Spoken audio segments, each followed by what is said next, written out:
Good afternoon. Welcome to live shopping. Look who's in the house. It's our Chris from Killa Vanilla. Welcome back. Thank you for having me. You're very Thank welcome. you. You had such a good show last time, didn't you? I appreciate that. I'm just appreciative of having the time to be able to tell the story and really get into the science, you know. Absolutely, and that's what I'm going to ask. I'm going to ask all those questions that you want to ask at home.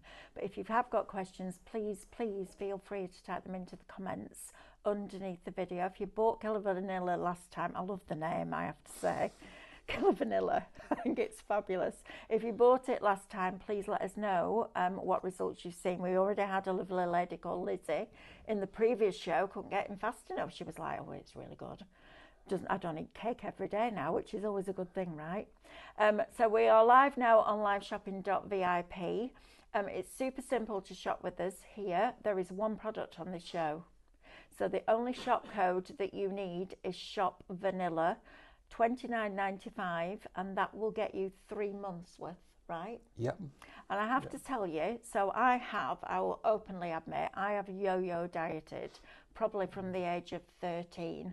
And Ian's put a hand up like that. My mum used to sell Cambridge Diet. Do you remember that? Yeah, a bit before my time, I think. It makes me do that just thinking about it. I'm really sorry, but it was like shakes. Okay. It was 330 calories a day. Oof, right. That's tough. That's right. Tough. Yeah. How did they survive? Well, it worked, but it didn't. Because as soon as you started eating again, it all went back on and then some. So we're hoping that this is going to be a solution for that. I still eat chocolate. I'm never going to not eat chocolate because I like it, right? And you're only here once. But the quantity that I can consume is a little bit scary. I don't do more to share. I'm like that. Diane's like that. We're both very similar, aren't we? Like that. Yeah. So get your questions in. I'm going to grill Chris. Yeah, please do. Ready? Yeah. Stephanie's told me he's a superb guest and just let him go. So that's exactly what we're going to do. So let's get into it. Let's find out how it became to be, what it is, what the science is, and then you can make your informed decision. But please give Chris a very warm welcome because he's come back for a second time. He's brave, isn't he? Right, my lovely. Tell me all about it. So tell me a bit about you, first of all. Well, I'm Chris. I'm 36 years old. He's a bit, oh God, that makes me feel really old. My son's 35. Oh, Chris, that's made me feel really old. Thanks for that.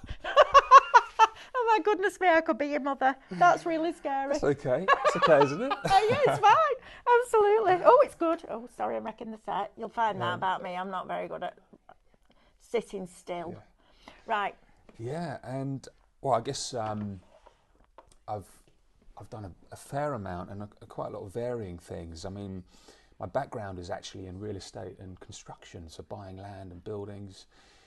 And then I kind of wanted to go even further in terms of wanting to make a difference. And so Killa Vanilla came out of a few things, really. Randomness in trying to do something way more creative, because I think it's, as much as real estate development is really important and we've got to build new homes and that kind of thing, it is hard to innovate. So I wanted to do something that was innovative and creative.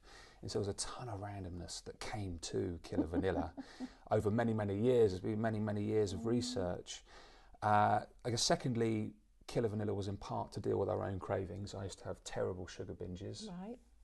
And then really, I guess thirdly, just wanting to make a difference and something that actually has an impact on people's lives. And, you know, health is really important, you know. And I think we're seeing health more important now than ever. Oh, absolutely. You know, particularly over the last half century. So I guess those are the key things that drive Killa Vanilla. I could probably go on and on. I could probably about 10 minutes on the actual history and the evolution of Killa Vanilla. Let us hear it, because I think when you're putting your faith in something that instantly. So when I got this, I was like, right, that doesn't make sense. How does that work? So tell us that background, because I think that's really important to give you at home the security and the knowledge that there is a science behind this. And I think that's really important, because you're going to spend your money on it. You want to know the development of it. I certainly do. I think that's worth going into. Yeah, 100%. I'd love to get into that. I mean, so this all started all the way back in 2011. Wow. And very originally, we were trying to deal with odours in healthcare environments. And then that led us to meeting South Bank University, their Access to Innovation course, and we got grant funding to look at the impact of scent on body and mind. And so we kept going with that, and that's where we discovered that a particular kind of vanilla, the vanilla that is found in sugary food and drinks, can suppress sugar cravings. And we thought, well, this is more interesting. Let's move into this. Yeah. We've got health crises around obesity and diabetes, so let's move into this. Then we thought, I had to know that it worked. Yes. There was no way that we could put it out there. And my best friend and I were competing in the British Indoor Rowing Championship. So we used to row on the water back in the day, but this is rowing, if you imagine the indoor rowing machine in the gym, and we have, they're all over the world. You know, we've done the French nationals, and we used to do the British nationals, and it's 500 metres, so it's explosive, it's power, it's pretty horrible, to be honest. It is, you're screaming, your head is screaming, please stop, but you can't, you've got to keep going. So in that competition, there's a heavyweight category and a lightweight category. And I am, well, I guess because of my height, I'm kicking around 100 kgs, and that works in my favour because of the physics and velocity of a rowing machine. The heavier you are, the quicker you can pull. Yeah. But my best friend wasn't heavy enough to really make an impact. He said, look, I'm better off competing as a lightweight, but he had a terrible sweet tooth, and he had to lose 8 kgs in 16 weeks. So Killa Vanilla helped him do that. And he lost 8 kgs in 16 weeks and became British lightweight champion. And he said, look, I know this works. And then for me, it wasn't about weight. It was about, because the heavier I was, it actually helped me, but it was about health. Yes. And I would be smashing the Jaffa cakes on the way home, particularly in the winter. And it was that. And I'd eat, I'd really, I know, I get it. You're in the car, aren't you? You're doing that. And we all have our own habit loops around when these cravings come on, and for me, it was really specific. It was on the way home from work, and I'll get more into the habit loop because there's quite a lot to unpack. But in a nutshell, I killed my sugar cravings, killed my sugar habit with Killa Vanilla over 2 months. So I knew it worked, but amazingly, I still couldn't explain how or why this worked. And funny enough, we were speaking about the universe, speaking about divine intervention. Yes. At the time, this research paper came out, the first of its kind on the planet ever done, that looked at the impact of food scent, indulgent food scent. And they tried pizza and they tried cookie scent. And the upshot was, when exposed for 2 minutes to indulgent food scent, it satisfies your cravings for the indulgent foods. Wow. And this, and it was done in the States, and this is called, this bit is too complicated, but it's called the cross-modal sensory compensation effect. And I'll talk more about this. Okay. But that is really the neuroscience, what's happening in the moment. And then we've got the habit change. There's 2 pillars of science coming together. So that came out in Jan 2019. We were like, right, that's the science. We've got to get it to the market. So our first sale was 2020, and we've been going for 5 years. And then there's, I guess, reflecting on a comment earlier about the success, there's a real spectrum. So for some people, they just want to just cut out a few snacks here and there, but generally fit, generally healthy. And then at the other end, we've actually had customers reverse pre-diabetes and type 2 diabetes, which is incredible, really. And that's what kind of makes it all worthwhile, really. And we've had numerous success stories of customers losing over 3 stone. Using Killa Vanilla over a period of months, and it's natural, it's non-invasive, it's safe. But the crucial thing is, and I'll get more into this, you are building a new habit that was kind of temporary, really, but to replace the old bad habit. Yes. So, tell me if I'm speaking too much. No, Chris, I'm just going to let you go because I think when you're putting your faith into a product like this, you need to know all that information. It needs to make sense. And already knowing that specific vanilla makes a difference, changes everything. It's not just a stick that smells like vanilla, it's a specific vanilla that you find in sugary foods that then satisfies that craving, just because it does smell like you're baking a Victoria sandwich cake. Yeah. Doesn't it, with that vanilla feel to it? It really does smell like that. It's a lovely smell. And I was saying to you, wasn't I love Yankee candles, but I don't like the vanilla ones. It's not the right vanilla. That is like the vanilla seeds in the pods. It's the difference between using extract and using proper vanilla. And right? that's exactly what it is, because the active ingredient is vanillin. And the vanilla is interesting because earlier I mentioned pizza and cookie scent that was used, but we went with vanilla because vanilla has been paired with sugar for 500 years, centuries, and not only exactly as you said, there is a specific vanilla note that's paired physically with sugary food and drinks, and it's this Killa Vanilla, and it took us a year to find that exact common note. So I guess moving more into the science and the science in that moment. So we love sugar, right? We love it. Goes all the way back to our ancestors, because when we eat it, our brain releases dopamine. Yes. That dopamine makes us feel good. And in terms of our ancestry, it actually and the reason why it feels good, it incentivized us to do certain behaviors. Now, back in the day when life was far simpler and in Paleolithic times we were just trying to survive. Sugar was scarce, food was scarce, and we were literally just trying to survive. So when we came across, in real terms, a bush full of berries, the neurobiology evolved to say, hey, listen, you need to eat all of those berries because you've got to try and make you survive. All of that energy would be converted to fat, and it would help us survive the long, harsh winters. So so that's the key thing. Sugar is all about dopamine, but what the research uncovered, we can get the same dopamine hit, albeit it's a little gentler, which is a good thing, from the actual food scent that mirrors those indulgent foods rather than having to eat it. And this is because flavour, when we break down sugary goods in our mouths, right, or any food for that matter, it is mainly smell. It's more smell than taste. And smell and taste make up the technical term chemosensation of flavour. And so flavours, and they work together as an engine. So the technical terms, the olfactory and the gustatory tract, the receptors of each converge in the orbital frontal cortex, which is part of the relay chain to kickstart the dopamine release. So the receptors converge in the overlapping area, and they work as a pair. So what this means is when we smell Killa Vanilla, our brain goes, we're eating sugar, and then we'll release some of that dopamine that happens when we actually eat the sugar. But of course we're not eating it, and we can avoid the calories and the health detriment that does come with a lot of sugar.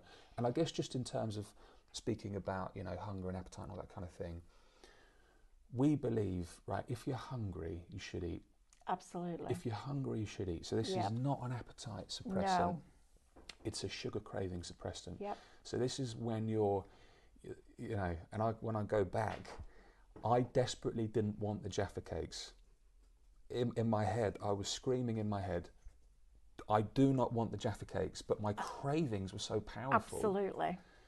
I would go into the superstore, or as a small express store, on the way home and buy them because the cravings were so strong. And so all that science that I just explained, the technical term for it is olfactory neuroscience. So basically what's happening in the brain with cravings and sugar, but also scent. That's pillar one. Pillar two is habit change. Because when we first launched 5 years ago, we were so hung up on that research paper, we thought actually it's not the full picture. Because Dominic, it took him 16 weeks, it took me 2 months.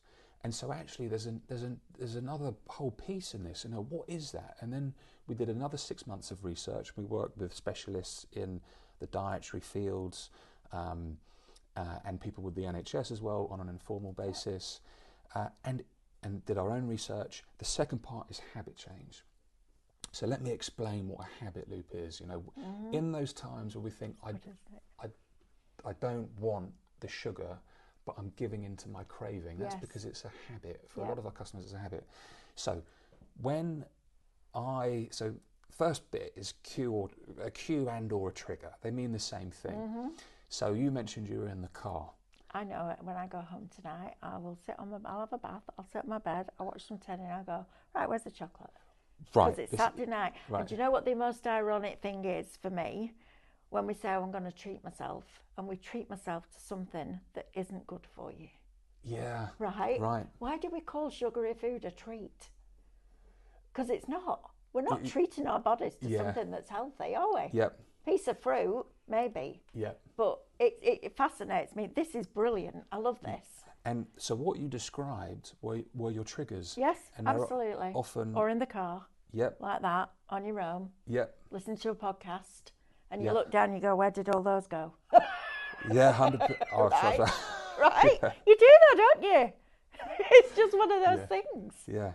And so you can fit them into basically environment or mood mainly. Yes, exactly. And especially in those moments, am I right in saying that you don't actually need those? No. Right. I'm not hungry.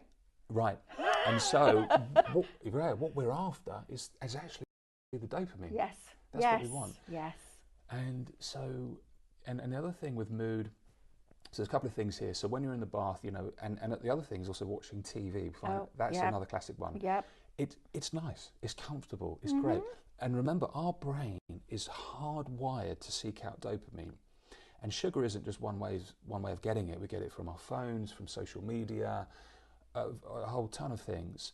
But in that moment of comfort, our brain is like, right, how can we eke out more comfort, right? Because we want more dopamine. We want that dopamine. There are other scenarios where we could be bored, we could be stressed, feeling down. Boredom. Right, and boredom is uncomfortable. Yep. Certainly stress as well, very uncomfortable. And so all these cues and triggers, and they can be a collection at times, but from this kicks in the craving, right? So the craving is the motivational force to get us to the reward of dopamine, to basically alleviate these cues and triggers. So just to complete this habit loop, so we've got the cues and the triggers, the craving hits the action, so cue, trigger, craving, action is buying and eating the sugary goods. That leads to the reward. The reward is the release of dopamine. That dopamine in turn also fuels the cues and triggers, and it reinforces the behavior. And this is really important because the next thing you know, you do it without consciously thinking about it. It's not a conscious action. That's exactly what a habit is. And so we have a sugar habit, right? Yeah. And it takes 66 days to break the sugar habit. Now, and that's why we've got our 3-month pack. Yeah. Now, the only caveat to that, I'd say that some of our customers have cracked it in less time. Some of our customers that have had what I would say a very entrenched sugar habit for literally decades. I think some of our customers in their 60s, they've used Killa Vanilla on and off for a couple of years because the habit is so entrenched. But under ordinary circumstances, it's 3 months. So that's the habit loop. Now, you can't technically extinguish a bad habit. You can't be like, right, I'm just not going to do any of this today because life is hard, life is challenging, we're going to get bored, we're going to get stressed, we're going to feel down. The moments of comfort, we want to extend that, all that kind of thing. So we have to work with the cues and triggers. We need to work with the craving, and that we have to give ourselves a reward. And that's really crucial. So the last thing to play with is the action. So we replace the action of sugar, and when we do it with Killa Vanilla, we get the same reward from Killa Vanilla that we would from eating the sugar. So every time we use Killa Vanilla, what's happening is that we're breaking the association with sugar every time we use it, and we're rewiring our neural pathways to form a new habit that defeats the old one. Wow. So it's a How it's a clever lot. is that? It's a lot Our of brain information. is so, but I guess this is me going off on one of the things. When you're born, you know, I read a book by a woman called Louise Hay called "You Can Heal Your Life," and she says when we're born as babies, we believe we are the most important person in the world because everybody knows when a baby's upset, when it's hurt, when it's hungry, when it's tired, because it lets you know, right? And it's only as we grow and take on everybody else's insecurities and learn behaviours around us that we then become part of that. And I guess it's the same, you know, you're not born with sugar cravings, are you? Or are you? That is a really good question. Do you know what I mean? It's learned. Like my mum, so I know why I binge. I binge because my mum, so I'd go to the shop, I'd buy a bag of sweets, take them home, and she'd go, right, you can have that many. Yeah. Right? If I had a bag of crisps, she'd come in and put her hand in. So I never had a full bag or a full packet or a full tube. So now, and she's not here anymore, but I still do it, but I do it with a now I can do it. Yeah. Right? So it's all those emotional elements that come into it as well that make you that person that craves sugar, that does that has those bad habits. Because you're not born with bad habits. Yeah, habits are developed. They are developed, They are developed. And that's really interesting because you find that often partners or family members or friends often will have a sugar habit too. So we find that people will buy one for them, one for their friend, one for their partner. Right. Because it tends to, and by the way, the family bag, like the number of times in the past, that is, when I used to really struggle thinking about an ex-girlfriend who would buy a big bag of Haribo, and I'd say, could you just get the little ones? Because she'd have a couple, and then I would finish the bag because it was there, just because it was there. Yes, you can. Right? So, 100%. Certain behaviours are learned, and often they come as a collection with other people too. So we find that people will do Killa Vanilla together as friends, partners, as family, mum and daughter. Is a combination we've had. So habits are learned. I think, and the incredible thing about habits is that these little micro habits, they make up our lives, they constitute our lives, and they shape the outcomes of our lives. Absolutely. But we don't really talk about it. No, we don't. If you go into your local bookstore, you won't find anything on habits. Essentially, No. there's probably two main pieces of literature out there. There's Atomic Habits and The Power of Habit, and they're the two classic. But other than that, there's very, very little. But yet those little decisions that you make day to day, they stack up, and they literally do shape the outcome. Absolutely. So things like, weight gain in the moment, you have a little chocolate bar, you think, well, it's not a big deal.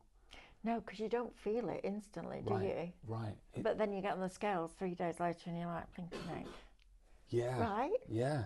I remember before, so when I used to weigh around 100 kg, and my eating habits, I wasn't on top of my eating habits, and I went home and I went on the scales and it said 110 kgs, and I thought, no, that's the, and I don't mind telling you this, but I thought the scales are wrong. Yes, you do. I Don't you? You're like, that's not right. And you move it on the floor in case the floor isn't level, right? Don't you? Or if you're on a carpet, you go, no, it'd be better on a tile floor.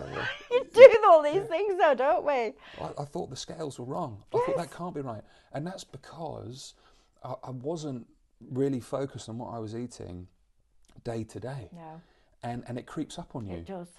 And that's the thing, and particularly with chocolates, any processed, ultra-processed food high in added sugars, they're nutrient poor, calorie dense. And the thing, talking about smashing the family bags, you have a chocolate, it's a lot of calories, but you're not full up. No. It doesn't satiate you.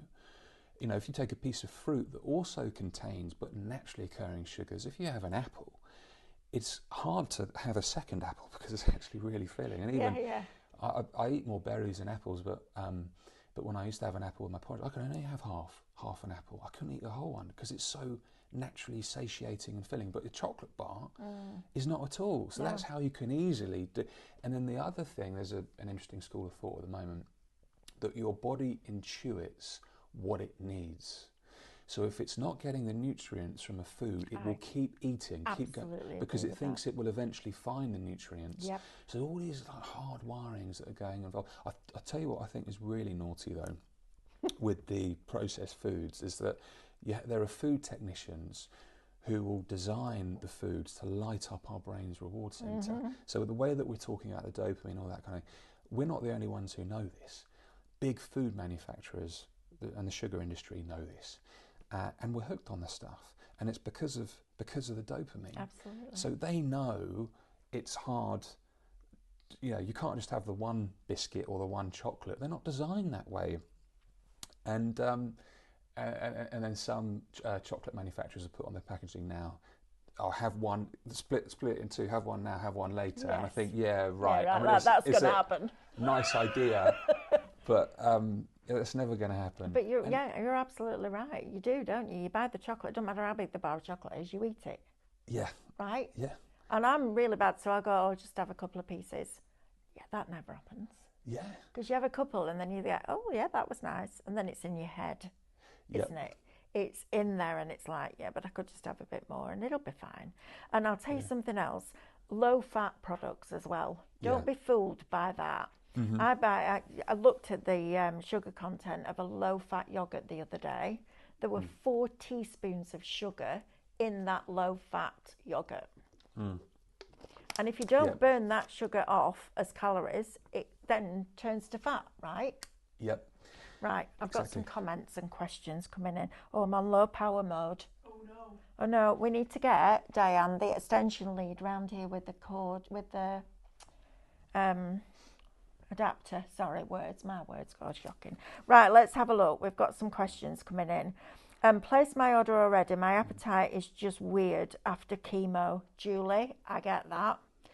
Honestly, you crave the most weird things after chemotherapy. I know because I've done it. I've had it.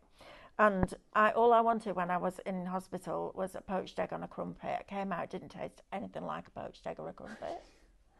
Because the chemotherapy changes everything, so I get it. And my taste buds haven't been recovered either. There you go, I didn't even read that bit.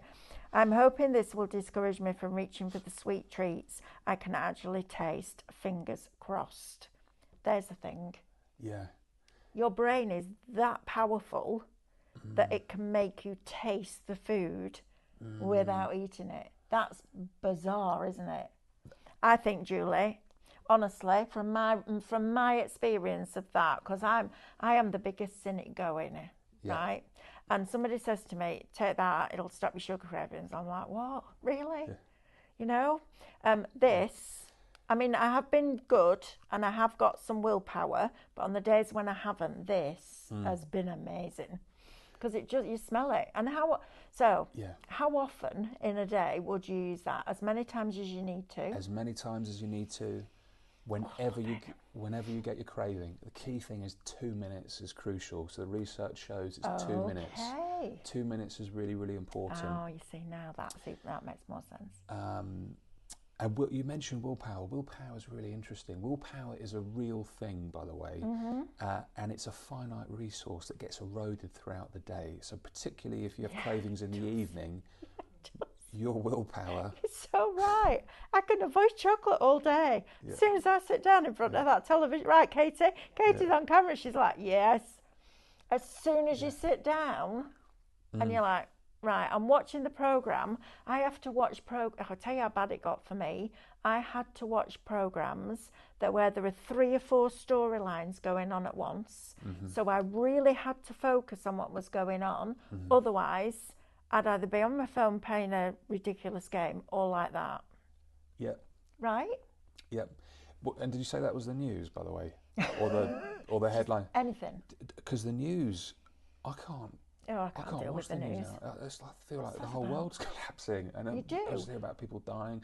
It's stressful. And they're almost joyful when there's a disaster because they've got some news to bring you. I think they say if it bleeds, it reads.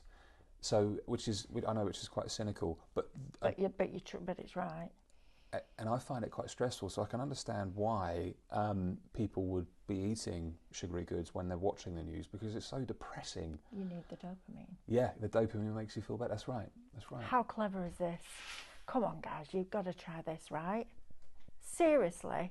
And there's another one in there. Oh well, it's coming up to Christmas. I'll start in January. Start now. Don't make your body suffer for the next few months. Start now, right? Yeah, or you can start building the habit now. Absolutely. And please enjoy Christmas. Well, there's a time because this is about at the end of the 3 months, it's about reclaiming and regaining control over your cravings. And so sugary goods are on your terms, right? So we're never saying never have sugar again. No. Have the chocolate bar when you want it, and it won't descend into a binge. That's the kind of healthy relationship that we want to develop. But, you know, enjoy Christmas. We're going to indulge in Christmas. But if we can kickstart it now, enjoy Christmas, we're kind of halfway through the process, and then we can get back on the wagon just after Christmas. So, yeah, and also it'd be quite nice to have We're actually going to do something next year where you see all the behind the scenes stuff that goes on cool, it's fun. because that's hilarious. You see, you say that, and I agree with you. You do get that good thing, and enjoy Christmas, absolutely. But then you get to a stage where you've enjoyed Christmas, and then you feel bad because you've eaten all the bad stuff. Yes. Right. And you're absolutely right. And I think that is also quite normal. And I think millions of us feel that. But then you need more dopamine to make you feel better. Yeah. Right. So Yep. it's this continual spiral of, I really want that chocolate. I'm going to eat the chocolate. And you don't, half the time, I don't even taste it, Chris. Yep. I don't even taste it. And I can't remember, there was some research done a few years ago, and it said, when you're eating something, as soon as you stop tasting it, you've had enough of it. Oh, that's interesting. Isn't that interesting? That's really interesting. Because the first few Maltesers taste absolutely divine, right? Yeah. I'm not going to lie. Yeah. They taste amazing.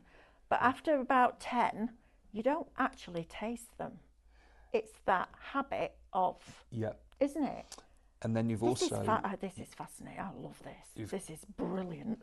Right? And it's brilliant to be talking about it because we don't really talk about what's happening in that moment, and particularly for us who get hooked on the cravings and find it difficult to not have the sugar, it's just brilliant to be able to talk about, because by explaining and understanding what's happening, that's the first step in us to deal with it, right? Yeah. And they call dopamine the molecule of more. So once you've started the chocolate, it's very hard to stop. Because your dopamine is like, because our ancestral mind is like, we found a bush full of berries. Keep going, mate. Keep. You got to finish all of it, right? Yeah. Storage. Yeah, and that's how we are hardwired. And it's all. And the other fascinating thing, it's all driven by the brain. It's all neurological. And particularly, I mean, habit change is also, because when we think about habits, we think about actions and behaviour, which is what it is. But it is neurological because it's all in the brain. It's all about that drive for dopamine. It's all in here. So, can I ask, does it change with hormone changes as you go through your life? I'm interested in that. Yes. In a nutshell, yes. So with hormonal changes can drive cravings, insofar as I understand. I think the key thing, if you find yourself in that situation, the first question to ask is, am I hungry? Yes. Right. If you're hungry, eat whole foods, high in protein content. We're big fans of that.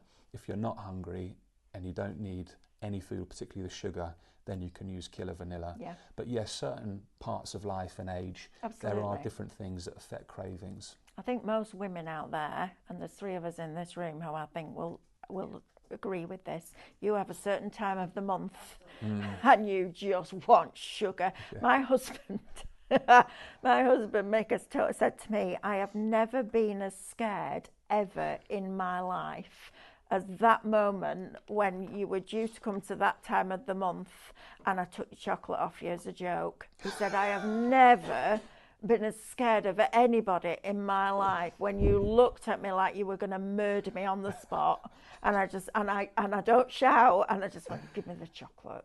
He said, you gritted your teeth and he went, give me that chocolate now. And he said, I didn't even need to think about it. He said, I just literally threw it at you. He said, because of the look on your face. But again, that is your brain. Everything comes from you. I mean, it's amazing, isn't it? It's incredible. It's too big to comprehend, the human brain, isn't it? 100%. Blows my mind. And it's still quite underdeveloped as a field of research. Absolutely. So with Killa Vanilla, what we're talking about with flavour, the technical term for smell, olfaction, is really underdeveloped, and which is insane, because going way back in the day when we were primitive organisms trying to survive, we were reliant on scent. Scent came first 3.5 billion years ago, and then we've just seemed to just forgotten about it, neglected it. Yeah. Our sense of smell, like, come on, guys, I like know. you have relied on me Yep. forever, for all of humanity. And it only really, there's more interest in the 90s, and now there's links with certain things like Alzheimer's, olfactory impairment and that kind of thing. So now there's more interest.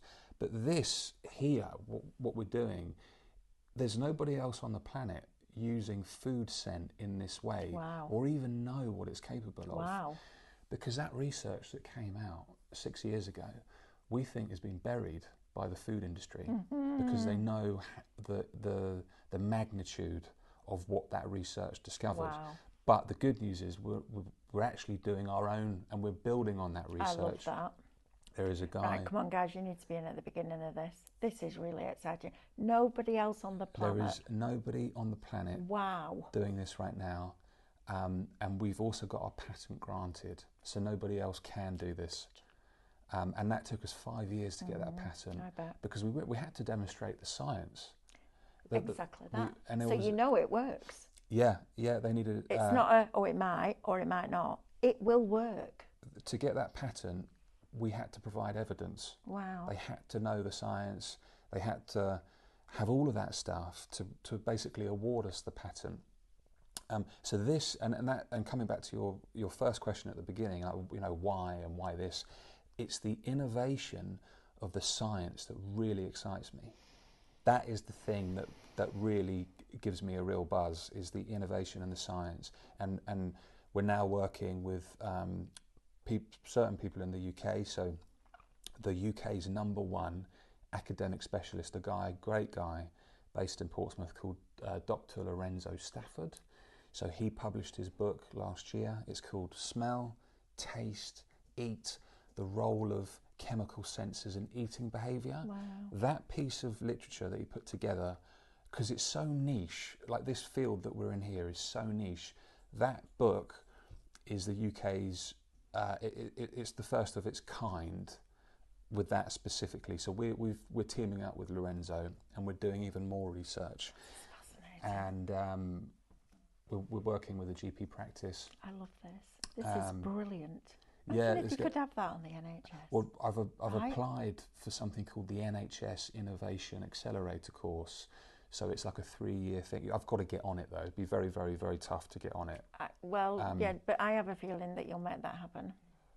Well, touch wood, because the thing is, we've had GPs recommend the product. So when people buy from our website, there's a little survey, and people can say, well, how did you hear about us? And people have said GPs. The frustrating thing is we don't know who those GPs are. We don't know anything. Yeah, that's amazing. Now then, we have a gentleman that works, that he's one of our friends and family, we like to call them at home, called Alan, and he's asking, will Killa Vanilla help with anxiety disorders? And then he says, question. Sorry to ask. But this is his anxiety. He doesn't ever want to upset anybody. Oh. Right? So it always apologises. Yeah. Alan, I hope you don't mind me telling you this bit, but will it work with that? So that's difficult to answer in a nutshell, isn't it, really? So please don't apologise. I can empathise with anxiety. It's very, very. When it comes on, boys, you don't wish it on anyone. Okay. But the truth is, I don't know. But I'll give you. There might be a way of answering that question. We know that there is a link with sugar and anxiety. Yes, so absolutely. The two do go hand in hand. Absolutely. So by reducing your sugar intake, it could help with reducing anxiety. And there are kind of things on the edge of what we're doing that people they will buy. So for instance, I had a lady this week buy to try to stop vaping. Okay. I had a customer who had a ketamine addiction, to use it to come off ketamine. Wow. So there are these sort of peripheral cases. Because of that dopamine. Right. That makes complete sense to me. Oh, I've just got this thing. I get this really weird thing. I know I am a fruitcake, but when I'm saying something that's correct, the universe gives me this energy that goes right down my legs. Amazing. It literally, I can feel it. So when I yeah. close my eyes, I don't have any colour or any pictures. Really? Really? Told you I'm a weirdo. yeah. But I feel. Wow. And that has just gone whoop, right? Really? Can you see auras and things like that? Wow. Okay. Oh, gosh, I don't want to take us off course. I have a brand of craft that's called Quirky Bird. You know now why now, don't you? Someone said to my husband, "Why Quirky Bird?" He went, "Are you serious?" So, brilliant. do you know what, Alan? I'm going to say to you, try it. So, 3 months, you think it takes to work. Yep. Anytime you've got that craving or that need to feel that dopamine, that nice, happy, calm place, and it needs to be 2 minutes at a time. Yep. Okay, so I've been using that completely wrong. So how? Because so I do that Okay. and put it back in my pocket. Okay. Well, that, Right, Diane's going, yep. Okay. This is, do you know what? I could talk to you all day. This is fabulous, isn't it? Diane's like, but it all makes absolute sense. It connects the dots. It makes sense. Yep. Alan, please try it and let us know how you get on. We can't guarantee it, but please try it, because I think that it might not get rid of it completely, because that is a whole learned behaviour again, isn't it? Because you're not born anxious, it's learnt. But that, Absolutely. if you say to your brain that equals calm enough times, it's going to listen, right? So I think if you're open-minded, you could use it in a way that works for you. And Absolutely. This is really, and I think this is one for us in the future, because at the moment we can demonstrate, you see, because the vanilla is paired with sugar. You've got the science. And because the flavour is smell and taste, we can sort of make that statement, you see. But I do think, because I think in the future we will look at other dopamine addictions through scent. Absolutely. That is the future. But for now, I just want to be really careful and say, try it rather than an absolute guarantee. But it would be really interesting to know, wouldn't it, if it works? Because it is all those receptors in your brain, isn't it, that go happy. I need to be happy, happy. Good. It's fascinating. Marie Paul says, bought this last time. How long do you think it takes? I was the same as Mel. I was allowed a sweet on a Sunday.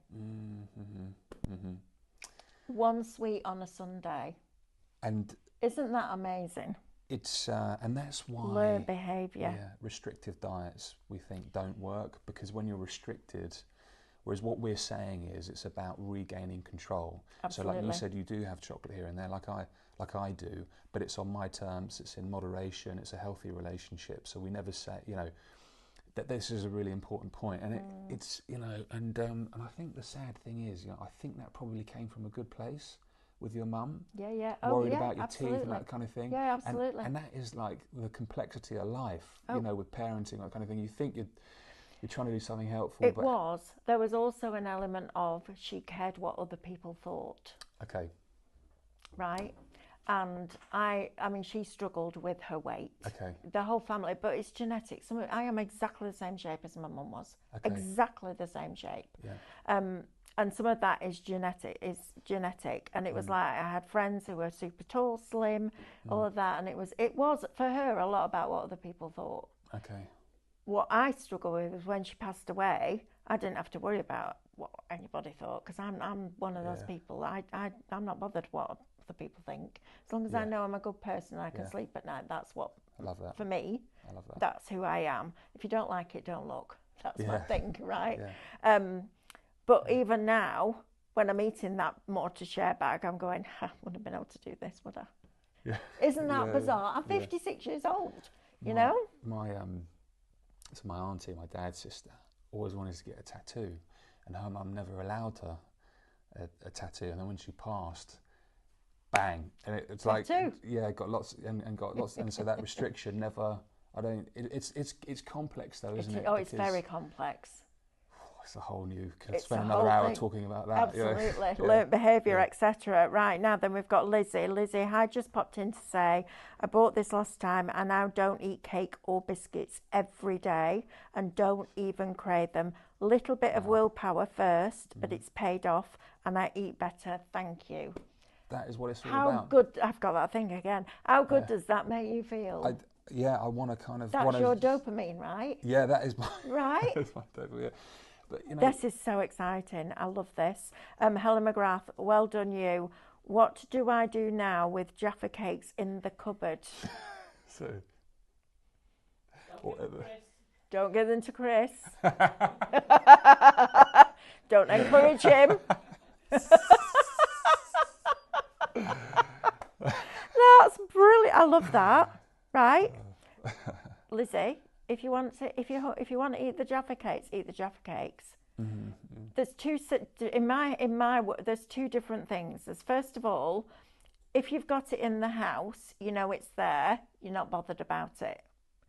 If you haven't got it in the house, you're like this. I need to go and get chocolate. I need to go and get chocolate. I need to go and get chocolate. I have no chocolate. I need to go and get chocolate. There's two different bands, I think. Those that crave it when they haven't got it, and those that just eat it, right? And it's not because you're hungry either. Alan says, thank you for answering my questions, as I always get scared and anxious every day. That's a learnt behaviour. And for me, if you can learn a behaviour, you can unlearn a behaviour, right? 100%. Right. That is one of the most profound things I've heard in a long time. You can unlearn it, and that is the point. That thing again. And that is exactly what we're doing with Killa Vanilla. Exactly that. And that's the beauty. So we call sugar a bad habit. Well, the good news is it is only a habit. It is. And because it's a habit, we can break it. Exactly that. We can unlearn that behaviour. Absolutely, you can unlearn a behaviour. And it takes a lot of strength to do that. And it's usually the people who don't think they're strong enough that actually achieve it. Yeah, It's like, and this is a difficult topic to talk about, but if you've been in a family where there's been abuse, you usually find that some people who are abused abuse because they're not strong enough to break that habit. And then I'll see people who are on their knees crying because they've done this, and I'm like, but you've broken that cycle. Yep. You made that decision that you were going to stop that behaviour. And that's a really extreme case, but this is the same thing. If your parents have, I mean, me and my mum and dad were exactly the same. We would go out for a meal, we'd look at the dessert menu first, right? To decide whether you wanted a starter and a main course, or a main course or a dessert. We would always look at the sweet thing first, even though she said, no, you can't have that many. The opposite of that was, let's see what the sweet stuff is, and then you'll decide whether you can eat the vegetables or whether you just want the sweet stuff. So it's a really confusing message for a lot of people out there.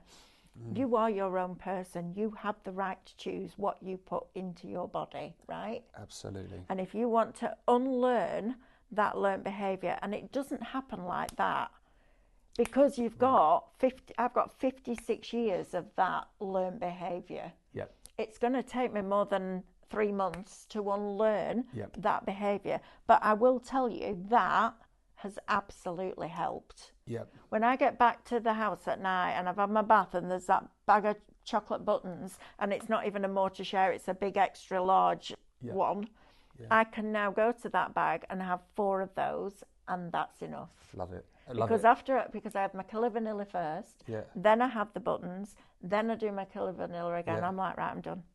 Yeah, I love it. Listen to this, because this will tell you everything that you need to know. Alan, I would be fascinated to know if it works. Absolutely fascinated, because the science isn't there for that, and I'm not going to ask Chris to say yes categorically it will work, because that's not fair on Chris, and it's certainly not fair on you. But the 2-minute thing now, I didn't know that bit of information. That now makes complete, and the story behind it, it just makes the complete sense. Now then, Terry Kim says, hi Mel, can you tell me if the scent is strong? I lost my sense of smell years back following a bad flu virus. I can only smell something if it's a very strong scent. I think it's quite strong. It's not like... Have you smelt it, Katie?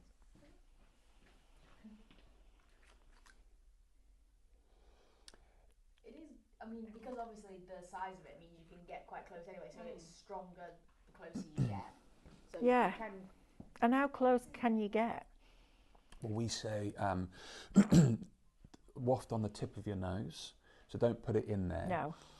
I think it's really interesting. I think we all have That's fascinating. different, like we all have varying palates, right? And our flavour systems are all different. Our olfactory ability is different from person to person. So it says Terry, right? Yes, Terry Kim. Yeah. Like I think there's an element of Terry only probably finding out when he gets it. But Terry Kim. oh, sorry. Right. Yeah, I know Terry it's Kim. confusing, isn't it? I was like that at the beginning. I was like, no, it's Terry with an I. Okay. Yeah, and the other thing is, so if you check out our Google reviews, some of our anosmic customers have had success with Killa Vanilla because they focus on the habit element rather than the scent. So I'd check those out and see if you can relate to any of that. Okay, Lizzie's come back in and she said, Mel, that's the amazing thing about it. Normally, I would go to the shop, but I don't now. I don't crave it. My brain has been trained. Yeah. Oh, Lizzie, I've got that whole blinking thing again. You need to stop doing this because I feel like I'm vibrating at the moment. There's all this electricity going through me. I feel like if I touched anybody, I'd set like sparks going.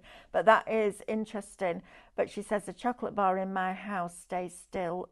Someone else eats it. Oh no, sorry.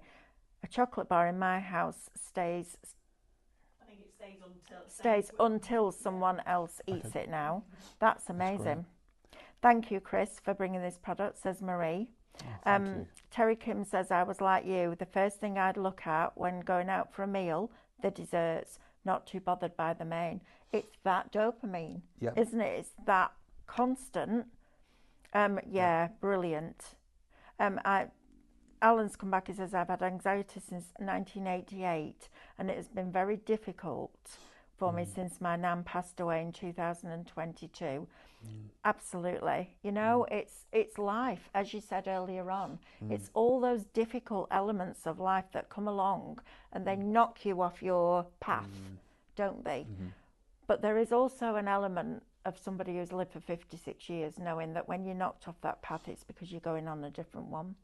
And it's where you're meant to go. Somebody once said to me, if you knock on a door and it doesn't open easily, it's probably the wrong door. Right? Are you normally this profound and wise? Because I need to tune in more because I'm picking up nuggets. There's a very, very bizarre story that one day I will share with everybody that got me to where I was. Because let me tell you, Alan, I used to wake up in the morning and worry about having nothing to worry about. And now I don't worry about anything at all. Because actually all we have is this moment. And if you can learn to live in this moment right now, because we're not guaranteed anything else. Somebody had told us 7 years ago we would all live through a pandemic where we couldn't leave our homes. None of us would have believed it. So just try and live in this moment right now. So if someone says to me, how are you? I'll go, right now in this moment, I'm really well, thank you. Okay, I'm gonna start using that. I'm gonna start doing that. I need to do it more often. Like I know you're. It's right. But it's hard to bring yourself into that present moment. You have to. Mirror work is very good. Okay. So if I find my brain is good, so I'll tell you a little bit of the story, right? So I'd gone to. This is the kind of aftermath of the story. So my mum, it doesn't matter if we go a few minutes over, Diane. It's Saturday, isn't it? My mum was diagnosed with bowel cancer, and I knew from looking at her notes that she wasn't going to get better, right? So my mum doesn't know that. My dad doesn't even want to listen to it because they were together from being 13 and 14. Wow. So I go up to her house one day, I walk through the back door and my mum says to my dad, go and ring the doctors because it's obviously important. So I walk into that line and I said, right, what's going on? And she said, my dad said, I've had a liver and kidney function test that's come back high. The doctors need to see me. I said, right, go and ring them. From him walking out of the door, in my head, like that, turning a light on. They both had terminal cancer.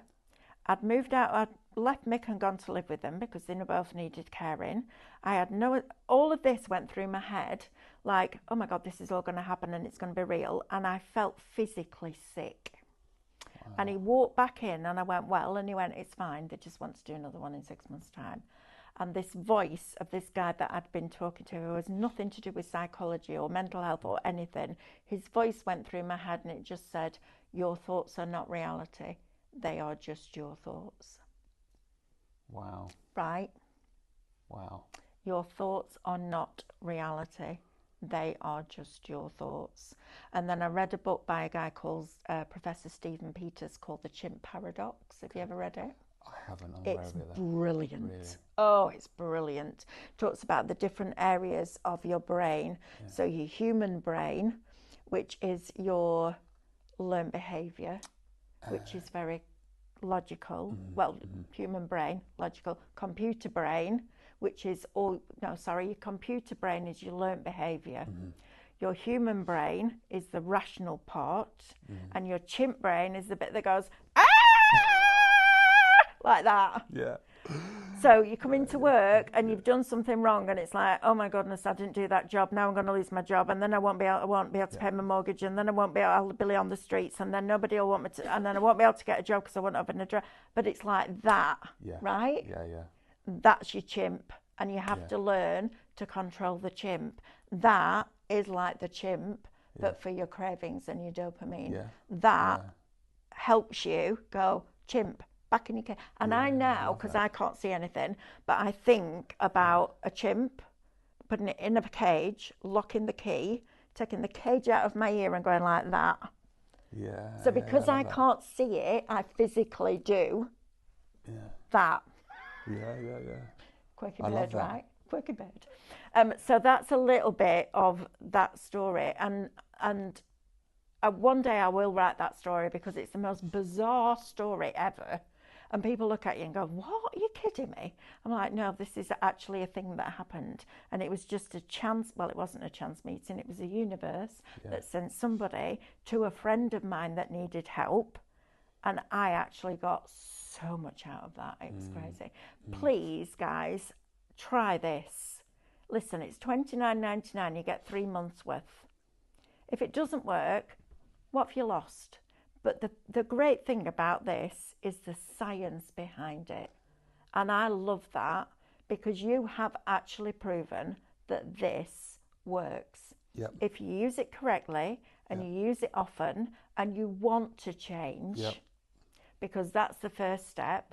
I want to change. I want to stop eating that, or I want to change that learnt habit. Yes. I want to unlearn that learned behaviour. Try it and see where you get. Can I say a massive thank you? That has been an absolute privilege and a pleasure to spend an hour with you because well done you. Oh, I appreciate that. No, seriously, genuinely. I think that to want to make a difference in the world is an amazing quality. So thank you. Thank you. And I hope you come back many, many more times. Hopefully. Because that's been a pleasure, hasn't it? What a joy. Absolute joy. Say that again, Diane. I think we need some confetti. I do think we need some confetti. Look, Chris, you're getting confetti on the screen. Look at that. Great, love it. Yeah, it's Chris. Get your Killa Vanilla. Please, please try it. I will let you know on a weekly basis on air how I'm getting on with this. And I'm going to put it through its paces. So, yes, please try it. Thank you. Oh, thank you. Thank you so much. We have got it in the snack area upstairs. There's one on the snack side upstairs. Brilliant. Well done, you. Thank you. I'll see you on Monday. Have a lovely weekend. Take care. Lots of love.